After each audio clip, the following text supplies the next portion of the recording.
ಸಮರ್ಥ ಸದ್ಗುರು ಸಿದ್ಧಾರೂಢ ಮಹಾಸ್ವಾಮಿಗಳವರ ಶ್ರೀಚರಣಗಳನ್ನು ಹೃನ್ಮಂದಿರದಲ್ಲಿ ಸ್ಮರಿಸಿಕೊಂಡು, ಶರಣನಿದ್ರೆಗೈದರೆ ಜಪ ಕಾಣಿರೋ, ಶರಣನೆದ್ದು ಕುಳಿತರೆ ಶಿವರಾತ್ರಿ ಕಾಣಿರೋ, ಶರಣ ನುಡಿದುದೇ ಶಿವತತ್ವ ಕಾಣಿರೋ, ಶರಣ ನಡೆದುದೇ ಪಾವನ ಕಾಣಿರೋ.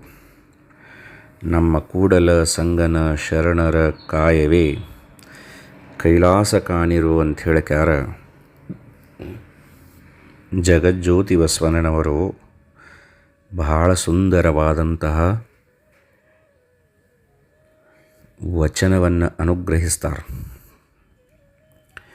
ಇದರೊಳಗೆ ಹೇಳ್ತಾರವರು ಏನಂತಂದ್ರೆ, ಕಾಯಕವೇ ಕೈಲಾಸ ಅನ್ನುವಂತಹ ಮಹಾಮಂತ್ರವನ್ನು ಇಡೀ ವಿಶ್ವಕ್ಕೆ ಪ್ರದಾನ ಮಾಡಿದಂತಹ ಜಗಜ್ಯೋತಿ ಬಸವಣ್ಣನವರು ನಿಮ್ಮ ನಿಷ್ಕಾಮವಾದಂತಹ ಕಾಯಕನ ಕೈಲಾಸಪ ಅಂತಲೂ ಹೇಳಿದ್ದಾರೆ. ಆದರೆ ಈ ಒಂದು ವಚನದೊಳಗೆ ಎಂಥ ಅರ್ಥ ಬರ್ತೈತಂದ್ರೆ, ಶರಣರು ಮಾತಾಡ್ತಿದ್ರಪ್ಪ ಅಂದ್ರೆ ಅದು ಶಿವರಾತ್ರಿ ಅಂತ್ರಿ. ಯಾಕಪ್ಪ ಅಂದ್ರೆ ಅವರು ಮಾತಾಡುವಾಗ ಕೆಲಸಕ್ಕೆ ಬಾರದು ಯಾವ ವಿಷಯವನ್ನು ಅವರು ಮಾತಾಡೋದಿಲ್ಲ. ಹಾಳ ಹರಟೆಯನ್ನು ಅವರು ಎಂದೂ ಮಾಡೋದಿಲ್ಲ. ಆತ್ಮನನ್ನು ಪರಮಾತ್ಮನಲ್ಲಿ ಸೇರಿಸುವಂತಹ ಪ್ರೋತ್ಸಾಹದಾಯಕವಾದಂತಹ ಪಾವನವಾದ ಮಾತುಗಳನ್ನು ಅವರು ಬೋಧನೆ ಮಾಡ್ತಾರೆ. ಅದಕ್ಕೆ ಅದು ಶಿವರಾತ್ರಿನ. ಮತ್ತು ಅವರು ಮಲ್ಕೊಂಡ್ರಪ್ಪ ಅಂದ್ರೆ ನಮ್ಮಂಗೆ ದನಿ ಮಾರಿಸ್ಕೊಳ್ಳಕ್ಕೆ ಮಲ್ಕೊಂಡಿರೋದಿಲ್ಲ. ಪರಮಾತ್ಮನ ಜೊತೆಗೆ ಅನುಸಂಧಾನ ನಡೆದಿರ್ತೈತಿ. ಕಣ್ಣಿಗೆ ಕಾಣಾಕ ಶರೀರ ಏನು ಮಾಡ್ತಿರ್ತೈತಿಪ್ಪ ಅಂದ್ರೆ ನಿದ್ದೆ ಮಾಡಿದಂಗೆ ಕಾಣ್ತಿರ್ತೈತಿ. ಆದರೆ ಒಳಗೆ ಮಾತ್ರ ಪರಮಾತ್ಮನನ್ನು ಕುರಿತು ಜಪ ನಡೆದಿರ್ತೈತಿ ಅಂತ ಹೇಳ್ತಾರೆ ಶರಣರನ್ನು ಕುರಿತು. ಮತ್ತು ಶರಣರು ಏನು ನುಡಿತಾರಲ್ಲ ಅದು ತತ್ವದ ಮಾತನೇ ಇರ್ತೈತಿ, ಶಿವತತ್ವನೇ ಇರ್ತೈತಿ ಅಂತ ಹೇಳ್ತಾರೆ ಅವರು. ಮತ್ತು ಶರಣರು ನಡೆದಿದ್ದನ ಪಾವನ ಆಗಿ ಹೋಗಿಬಿಡ್ತೈತಿ. ಅದಕ್ಕೆ ಆ ಶರಣರ ಕೂಡಲ ಸಂಗನ ಶರಣರ ಕಾಯವೇ ಕೈಲಾಸ ಕಾಣಿರು ಅಂದರು. ಆ ಶರೀರ ಸಾಮಾನ್ಯ ಅಲ್ಲ. ತಪಸ್ಸು, ಅನುಷ್ಠಾನ,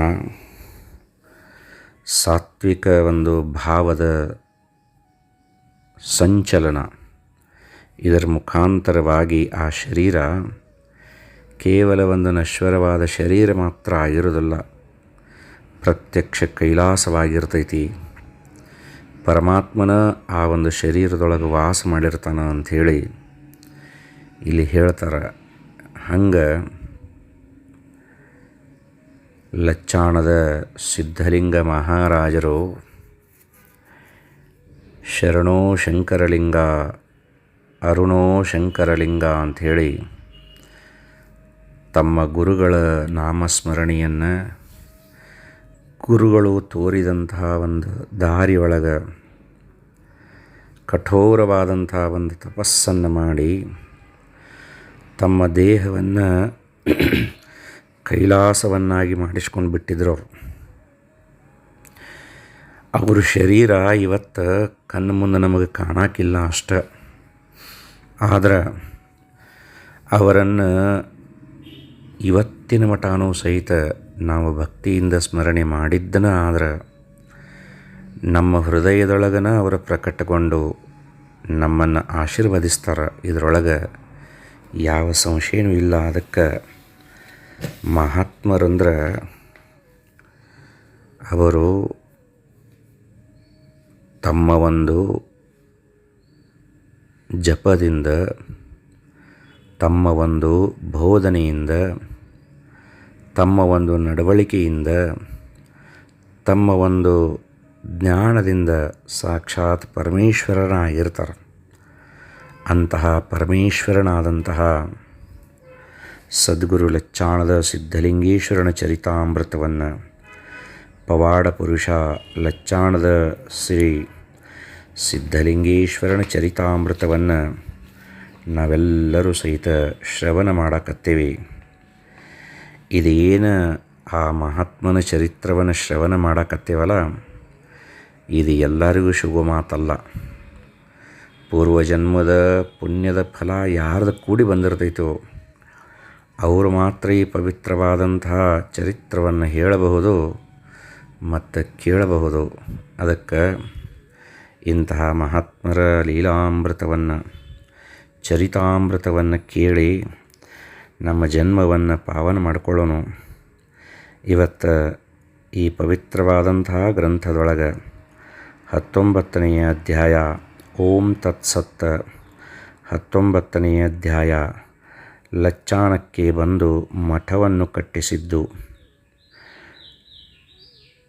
ಕೂಳಲೋಗರ ಮೂಳೆ ಮುರಿಯುತ್ತ ಕಾಳಕತ್ತಲೆಯನ್ನು ಕಡಿಯುತ್ತ ನಾಡನಾಡಲಿ ಸುಳಿದು ಸುತ್ತುತ್ತ ಲಚ್ಚಾಣಕ್ಕೆ ತಂದ ನಿಂದು ಶಂಕರಲಿಂಗದೇವರ ಕಂದನಂತಿರಿ ಮುಂದುಗಾನದಿ ಗುರುವಿನ ನತಿಯಂತೆ ಮಸನದಿ ಮರವ ನಿಲ್ಲಿಸಿದ ಅಂಥೇಳಿ ಈ ಒಂದು 19ನೆಯ ಅಧ್ಯಾಯವನ್ನು ಆರಂಭ ಮಾಡ್ತಾರೆ.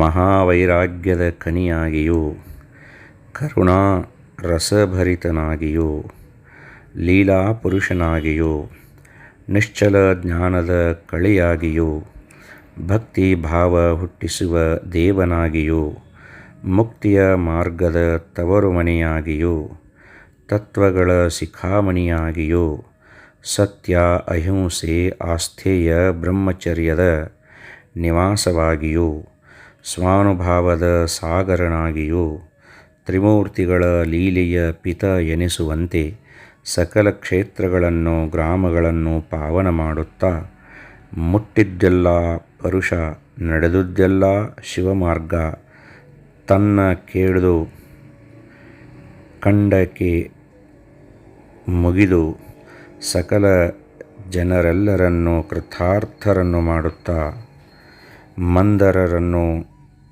ಸುಜ್ಞಾನರನ್ನಾಗಿಯೂ ಅಹಂಕಾರಿಗಳನ್ನು ವಿನಯವಂತರನ್ನಾಗಿಯೂ ಮಾಡುತ್ತಾ ಲಚ್ಚಾಣ ಗ್ರಾಮಕ್ಕೆ ಸಿದ್ಧಲಿಂಗೇಶ್ವರನು ಬಂದನು. ಸಿದ್ಧಲಿಂಗೇಶ್ವರನನ್ನು ನೋಡಿದ ಲಚ್ಚಾಣ ಗ್ರಾಮಸ್ಥರು ಸಂತೋಷವುಳ್ಳವರಾಗಿ ಭಕ್ತಿ ವಿನಯಗಳಿಂದ ಬರಮಾಡಿಕೊಂಡರು ಮತ್ತು ಇವರ ವೃತ್ತಿಯು ಹೇಗಿದೆ ಎಂದು ಅಂತರ್ದೃಷ್ಟಿಯಿಂದ ಸಿದ್ಧಲಿಂಗೇಶ್ವರನು ತಿಳಿದಿದ್ದರು. ಅವರ ನಡವಳಿಕೆ ಹೇಗೆ ಇತ್ತು ಅಂದರೆ, ಒಬ್ಬರಿಗೊಬ್ಬರು ನಾನು ಹೆಚ್ಚು ನೀನು ಹೆಚ್ಚು ಎಂಬ ಅಹಂಕಾರವಿರಲಿಲ್ಲ, ಕುಟಿಲ ಅಹಂಕಾರಗಳಿರಲಿಲ್ಲ.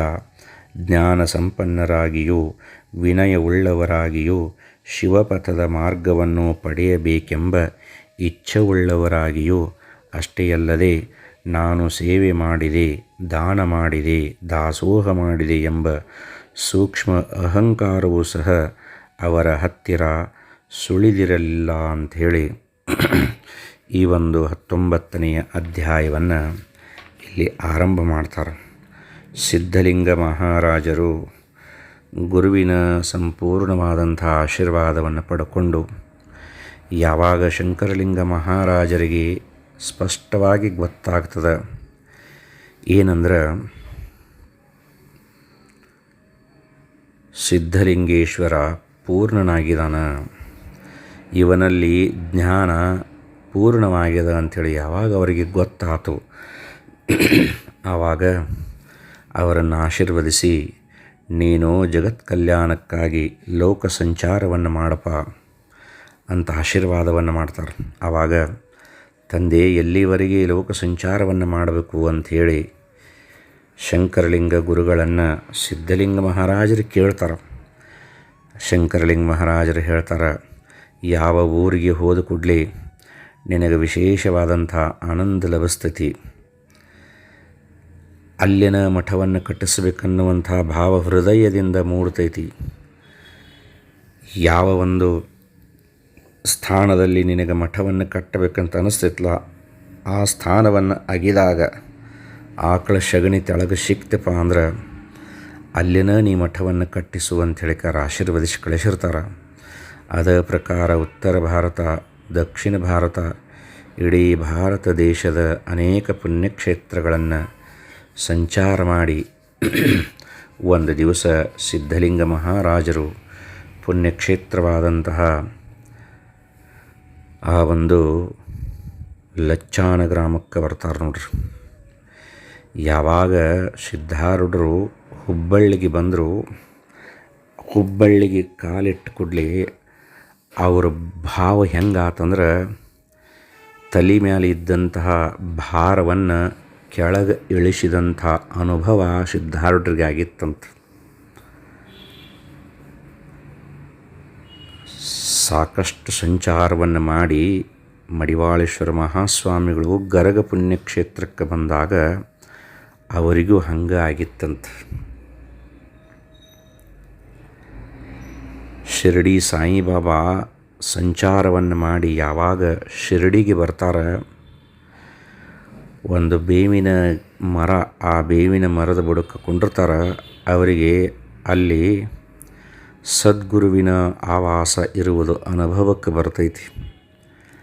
ಆವಾಗ ಸಾಯಿಬಾಬಾ ಏನು ಮಾಡ್ತಾರಂದ್ರೆ, ಇದು ನನ್ನ ಗುರುಸ್ಥಾನ ಅಂಥೇಳಿ ನಿಶ್ಚಯ ಮಾಡಿಕೊಂಡು ಆ ನೆಲ ಹಡ್ಡಕ್ಕೆ ಹೇಳ್ತಾರೆ.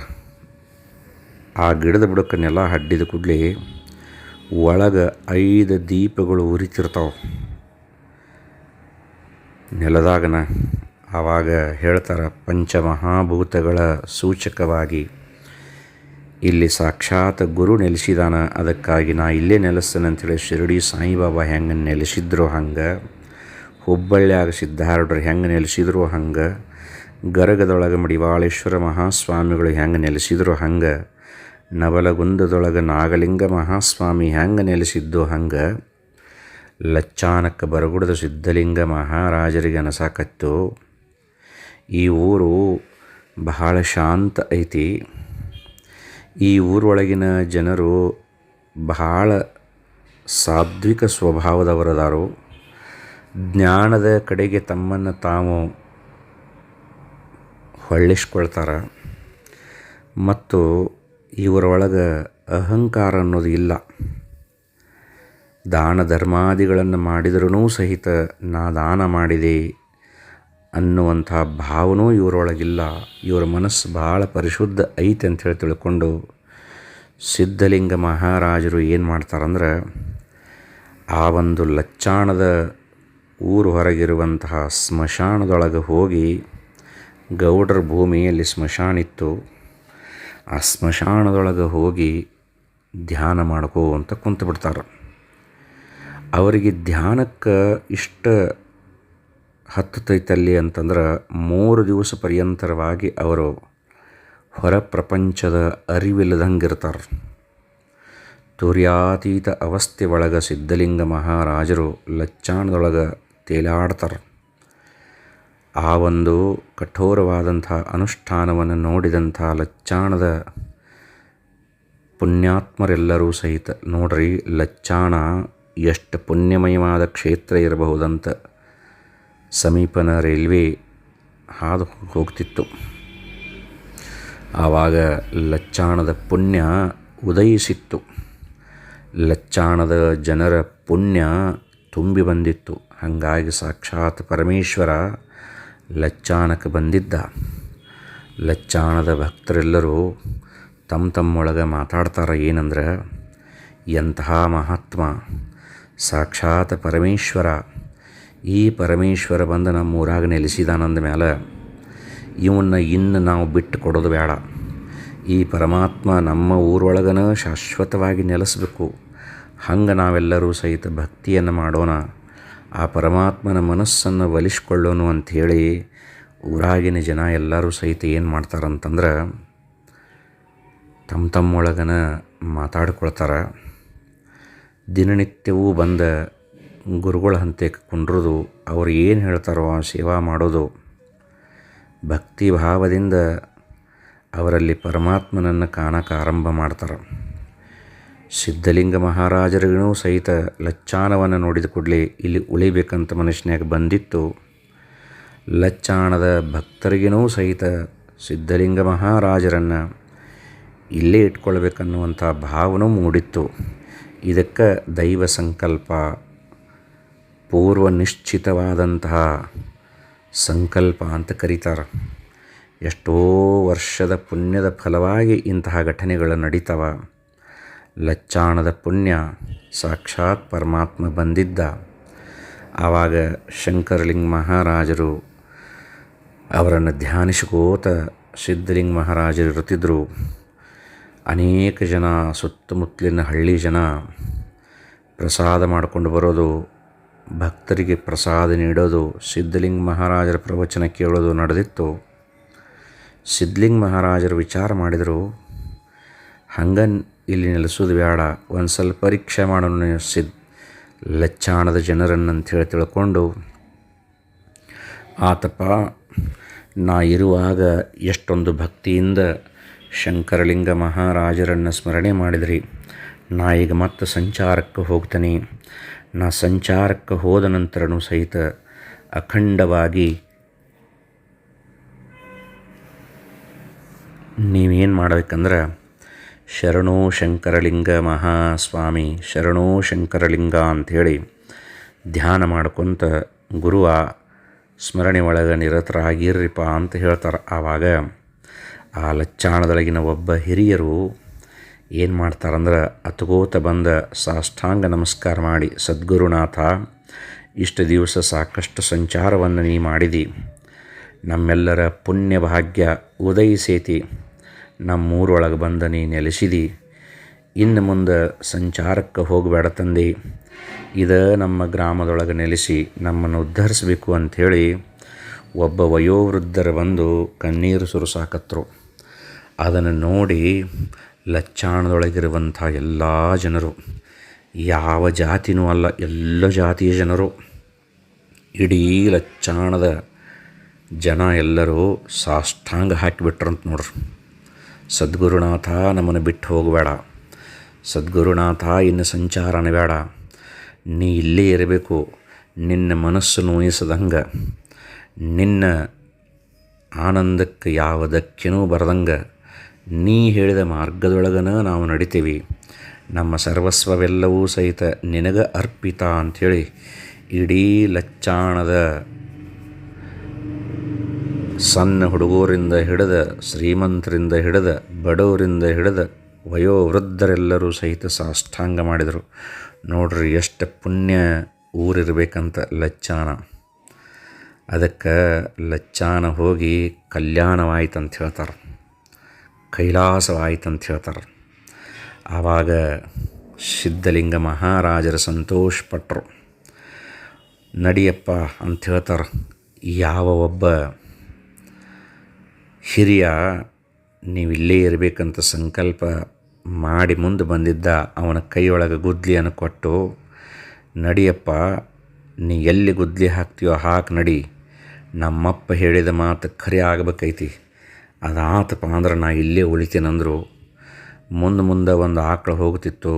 ಒಂದು ಆಕಳು ಹೋಗಿ ಎಲ್ಲಿ ನಿಂತೋ ಅಲ್ಲೇ ಹೋಗಿ ಆ ಹಿರಿಯ ಏನು ಮಾಡಿದ ಅಂದ್ರೆ, ಗುದ್ಲಿ ಹಾಕಿದ, ಅಲ್ಲೇ ಹಡ್ಡಿ ನೋಡೋ ಮಟ್ಟ ಅಂದ್ರೆ 1-2 ಫೂಟ್ ತೆಳಗೆ ಹೋಗೋ ಮಟ್ಟ ಅಂದ್ರೆ ಒಳಗೆಲ್ಲ ಈಗ ಹಾಕೈತೇನೋಪ್ಪ ಅನ್ನೋರು ಹಂಗೆ ಆಕಳು ಸಗಣಿ ತುಂಬಿತ್ರಿ.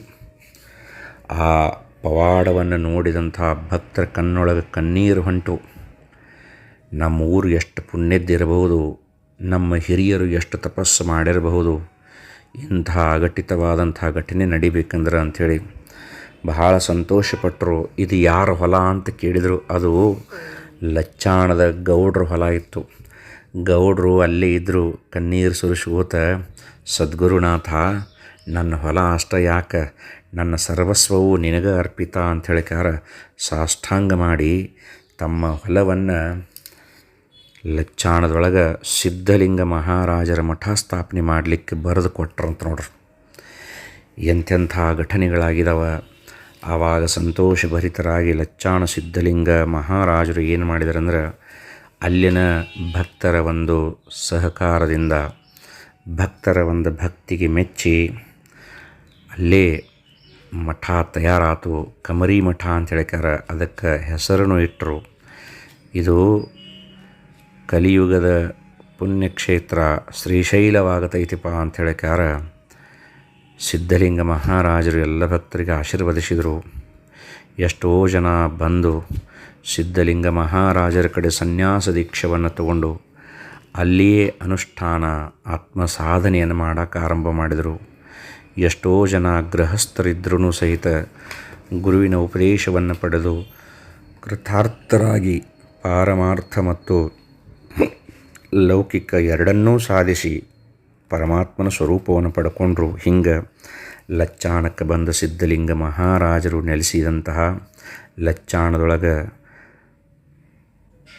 ಶಂಕರಲಿಂಗ ಮಹಾರಾಜರು ಹೇಳಿದಂಥ ಪವಾಡ ನಡೆದಿದ್ದು ಮತ್ತು ಅಲ್ಲಿ ಕಮರಿ ಮಠ ಸ್ಥಾಪನೆಯಾದ ವಿಷಯವನ್ನು ಈ ಒಂದು 19ನೇ ಅಧ್ಯಾಯದೊಳಗೆ ವಿವರಿಸ್ತಾರೆ.